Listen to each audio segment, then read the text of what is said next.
Hello everyone, good morning সকলকে। এখন দেখতেই পাচ্ছ সকালে উঠে একটু চুলের ব্যবস্থাটা করে নিচ্ছি।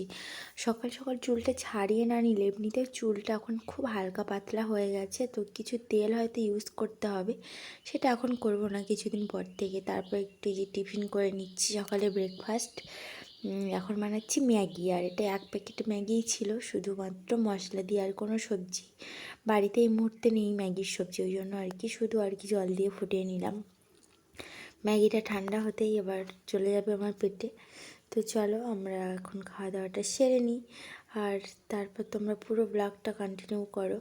আর রান্নাবান্না তো রয়েইছে দুপুরের, তো ম্যাগিটা খেয়ে নিয়ে আর এই যে রান্না করেও নিয়েছি, উচ্ছে আলু আর কাঁকড়া দিয়ে ভাজা, আর হয়েছে শাকের ভাজা কাঁকড়া দিয়ে। তো আজকের এই দুটো তরকারি হয়েছে খানিকটা ভাজা ভাজার মধ্যে। আর এখানে দেখো বাবা এখন ভাতটা বেড়ে দিচ্ছে। আমার শরীরটা ভীষণ খারাপ আজকে, কারণ সারাটা দিন পেট যন্ত্রণা হচ্ছিলো। তারপর বিকেলবেলা একটু কমতে এখন বেরিয়ে পড়ছি একটু মামার বাড়িতে। তো মামার বাড়ি একটি ছোট্ট বোনও হয়েছে, ওই জন্য আর কি দেখতে যাব বলেই বেরিয়েছিলাম। তো আমি আর আমার মেয়ে এখন হেঁটে হেঁটে চলে যাচ্ছি। তো চলো, মামার বাড়িও এসে গেছি, কিন্তু এসে দেখছি চারিদিকে বেড়া দেওয়া, মানে মামার বাড়িটা পুরো খানিকটা মাঠের দিকে, জানো তো, অনেকটা নিচু জায়গা। তো এখানে দেখছি দরজা লাগানো রয়েছে।